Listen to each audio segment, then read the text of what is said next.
ഇന്ന് നമുക്ക് കണ്ടുവരുന്ന ലീസിന് വാഹനം കൊടുക്കുന്നത്, ലീസിന് പൈസ വാങ്ങിയിട്ട് വാഹനം കൊടുക്കുന്നത്, പിന്നെ അതുപോലെ വീട് കൊടുക്കുന്നത്. അപ്പൊ ഈ ഇസ്ലാമിക വിധി എന്നുള്ളത് അതിൽ നമുക്ക്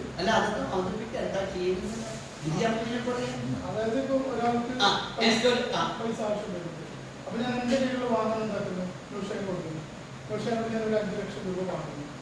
അപ്പം ഞാൻ പൈസ വാങ്ങിയിട്ട് അത് ഒരു 6 മാസം 1 വർഷം കഴിഞ്ഞ് നൂഷാൻ തിരിച്ചു തരാൻ പറഞ്ഞു. 1 വർഷം കഴിയുമ്പോൾ പൈസ തിരിച്ചു കൊടുത്ത് നൂഷാനോട് വാഹനം കൊടുത്തേക്കാണ്. അപ്പൊ ചുരുക്കത്തിൽ ഇത് കടം പോലെയാണ് അല്ല, ഈ കാശ് കടല്ല, കടം പോലെയല്ല, കൊടുക്കുന്നില്ലല്ലോ. അപ്പൊ കടം ഒരു ബെനിഫിറ്റ് വെച്ചിട്ട് ഞങ്ങൾക്ക് കടം എന്താ, ഞാൻ എനിക്ക് കടം തരാം, പക്ഷെ ഇനി എനിക്ക് ഇന്നത് ചെയ്തായിരുന്നു ഒരു കണ്ടുപിടിച്ചിട്ട് അത് പലിശ ഇടപാടിക്കൊണ്ട് വന്നു നന്നായിട്ട് പറയാം. ഈ കാർ എനിക്ക് തരാം, ഈ ഉപയോഗിക്കാം, പക്ഷെ തരണമെങ്കിൽ എന്ത് വേണമെന്നറിയോ? എന്താ ഈ നൗഷാദ് പണിയുന്ന മറ്റേ നൗഷാദ് ആ കാർ തരണമെങ്കിൽ എന്നാ കോഴിക്കോടൊക്കെ താക്കണം. അപ്പൊ എന്താ ബെനിഫിറ്റ് കണ്ടീഷൻ വെച്ചിട്ട് അത് കൊടുക്കണം. ആ ബെനിഫിറ്റ് കണ്ടീഷൻ വീടിന്റെ ബെനിഫിറ്റ് എന്താ? പൈസ എന്തായി പൈസ കൊടുക്കുന്നത്, പക്ഷെ വീട് അല്ല അല്ല 5 ലക്ഷം കൊടുക്കുന്നത് എന്താ വീട്. അപ്പൊ ബെനിഫിറ്റ് ആയി. അപ്പൊ പ്രത്യക്ഷത്തിൽ എന്താണ്? പലിശയാണ്. അതിനെന്താ രക്ഷപ്പെടാനുള്ള മാർഗം? ഇതില്ലേ, കടം കടായി തന്നെ കൊടുക്കുക, തിരിച്ചു കൊടുക്കുക. പിന്നെ വീടല്ലേ, വീടിന് പേരിനെങ്കിലും ഒരു 10 റുപ്യ 5 റുപ്യ ഇതെന്താക്കുക വാടക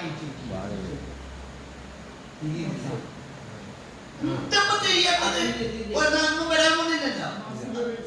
ചെറിയൊരു ഒരു 10 റുപ്യ 20 റുപ്യ എന്നെന്തായി? ഈ വീടിന് എന്തായി? ഒരു വാടകയായി. അത് വേയായി, ഇത് റേയായി. എന്താ? അത് കടായിട്ട് വന്നു. ഈ കടവും ഇതും തമ്മിൽ കൂട്ടി ബന്ധിപ്പിക്കുമ്പോഴാണ്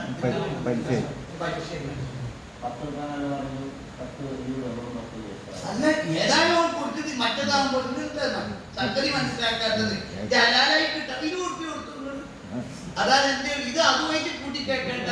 വേണ്ട ഇങ്ങനത്തെ ബിസിനസ്മാൻ ആയിട്ട് തിരിയില്ല പറയുന്നത്. അതായത് ഏതായാലും എന്തുണ്ട്, പൈസ കൊടുക്കുന്നത് തന്ന പൈസ എന്താക്കുക തിരിച്ചു കൊടുക്കുന്നുണ്ടല്ലോ. തിരിച്ചു കൊടുക്കുന്നെന്ന് വെച്ചാൽ അത് കടായിട്ട് പോട്ടെ. ഇനി ഹലാലാൻ വേണ്ടി ഈ വീടും കടവും തമ്മിൽ എന്താക്കേണ്ട, കൂട്ടി ബന്ധിപ്പിക്കണ്ട. വീടിനെ വീട് വെറുതെയാന്ന് പറയുന്നതിന് പകരം ഒരു 20 റുപ്യ 30 റുപ്യ 100 റുപ്യ കൊടുത്താൽ എന്തായി? അത് വേറെയായി, ഇത് വേറെയായി. പ്രൊസസ് ഒന്നായി. പെട്ടെന്ന് തിരിച്ചാൽ പിന്നെ നിങ്ങൾക്കെന്ത് തിരിയാത്ത നിങ്ങൾക്കെന്താ തിരിയാ? മാഷൂക്ക് എവിടെ തിരിഞ്ഞാ പറഞ്ഞത്?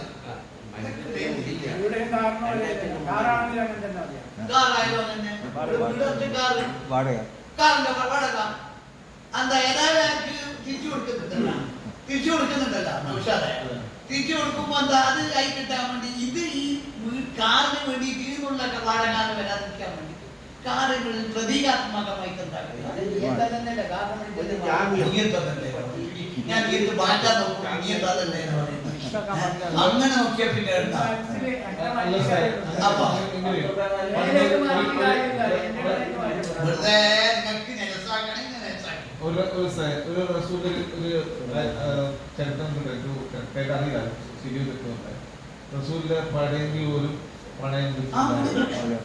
പക്ഷെ പണയം വെക്കുമ്പോ പണയം വെച്ച സാധനം ചോദിക്കുന്നത് അപ്പൊ ഇത് പണയായി കൂടെ ചോദിക്കുന്നു.